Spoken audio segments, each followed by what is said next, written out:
Assalamualaikum warahmatullahi wabarakatuh.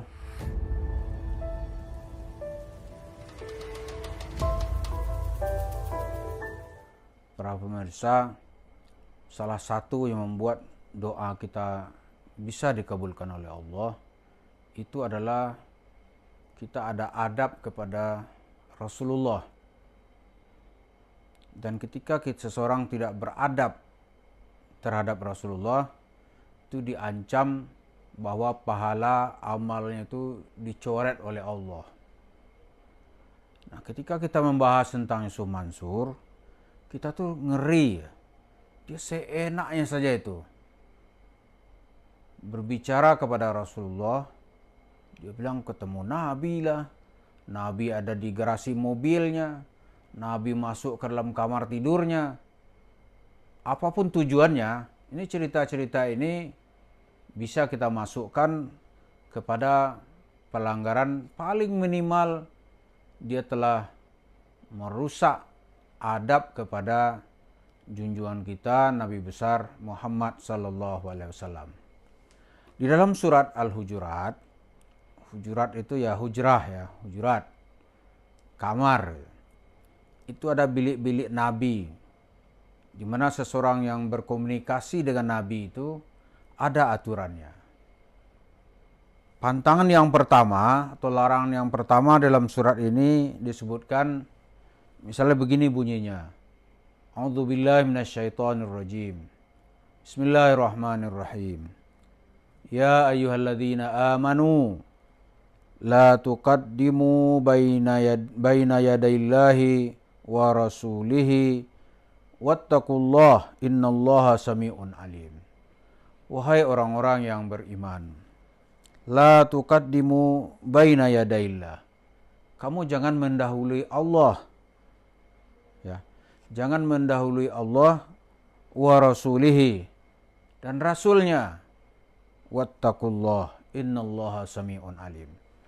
Jadi mendahului Allah dan rasulnya ini di dalam masalah-masalah tertentu, para sahabat saat itu harus bertanya dulu kepada Rasulullah. Apalagi nanti masalahnya masalah berat. Ya kan?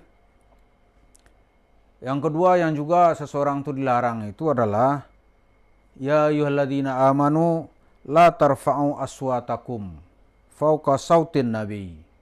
Wahai orang-orang yang beriman, jangan kamu tinggikan suaramu melebihi suara Nabi. Di ibarat anak buah dengan komandan, anak buah itu harus tahu sopan santun berbicara dengan komandannya. Rasulullah itu di tengah sahabat, ya adalah komandannya. Orang tidak boleh la tarfa'u aswatakum fauqa sautin nabi. Kemudian juga dijelaskan lagi tidak boleh berbicara keras, berbicara tidak punya adab, wala tajharu lahu bil qauli kajahari ba'dikum li ba'd. Jangan kamu bersuara atau bercakap-cakap seperti kamu bercakap dengan teman-temanmu, gitu kira-kira maksudnya, dengan yang lain. Apa akibatnya? Diancam oleh Allah, antahbata a'malukum wa antum la tash'urun. Di ucapan kasar tidak beradab itu, antahbata a'malukum.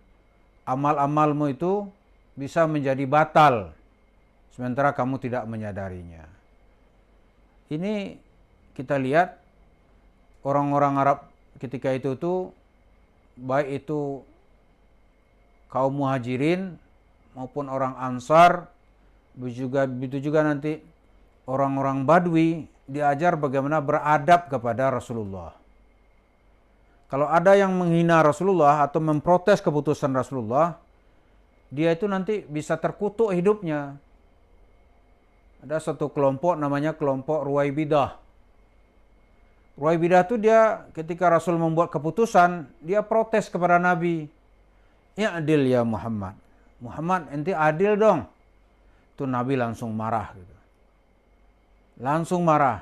Ingat kata Rasulullah, ini dari kelompok ini anak cucunya nanti itu akan muncul satu kelompok yang Islamnya itu tidak lebih dari sampai di kerongkongan.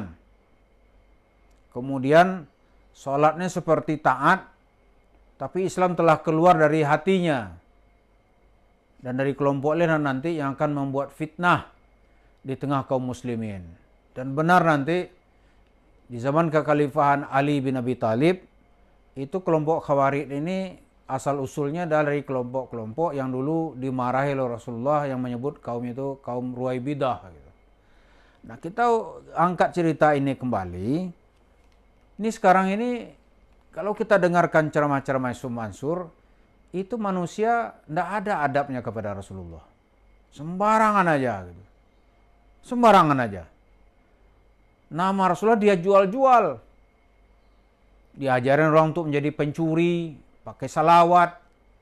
Coba adab di mana itu? Diceritain orang pakai salawat, itu semuanya akan beres. Pergi ke pasar, nggak pakai duit, baca salawat. Pencuri juga hasilnya. Pergi ke mall, baca salawat, nyuruh orang jadi pencuri.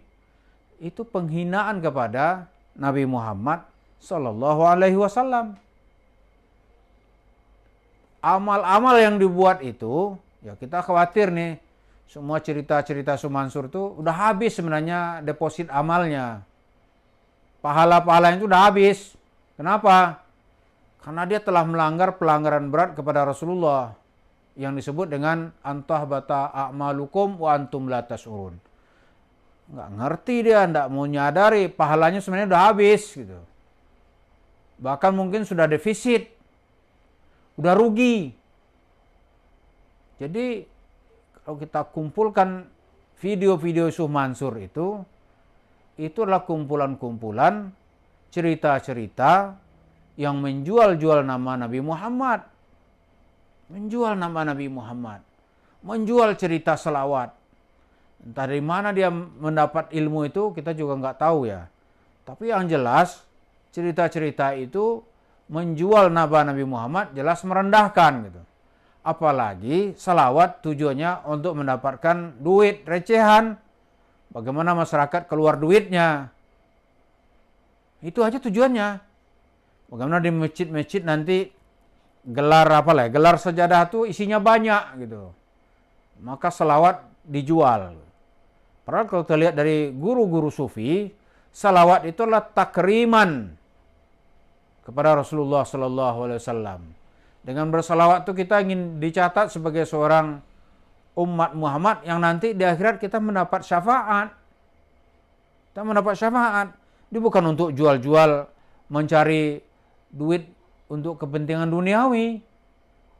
Rasulullah nggak ada tuh mengajarkan, juallah nama aku gitu. Bahkan yang ada ancaman.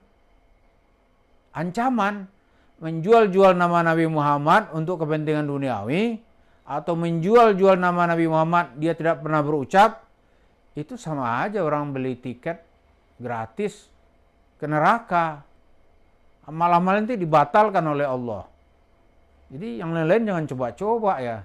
Jangan coba-coba melakukan hal yang sama. Dan jangan pula coba-coba mempercayainya. Karena cerita-cerita nggak bisa dibuktikan. Jadi ada adab kepada Rasulullah Sallallahu Alaihi Wasallam. Allah telah menempatkan Rasulnya itu pada tempat yang mulia. Siapa saja yang coba merendahkannya, amalnya dicoret. Ngeri sekali nih. Siapa saja yang mencoba merendahkannya, amalnya dicoret. Karena itu hati-hati kita ini, jangan ikuti ya seperti perjalanan Yusuf Mansur yang terus-menerus menista Nabi Muhammad. Kita gak boleh mempercayainya, dan orang yang ikut-ikutan percaya itu pahala amalnya juga dikurangi oleh Allah Subhanahu wa taala. Karena bersekongkol di dalam kelompok yang menista Rasulullah sallallahu alaihi wasallam. Mari para pemirsa kita tingkatkan ilmu kita supaya kita tahu bagaimana beradab kepada Rasulullah sallallahu alaihi wasallam. Terima kasih. Wassalamualaikum warahmatullahi wabarakatuh.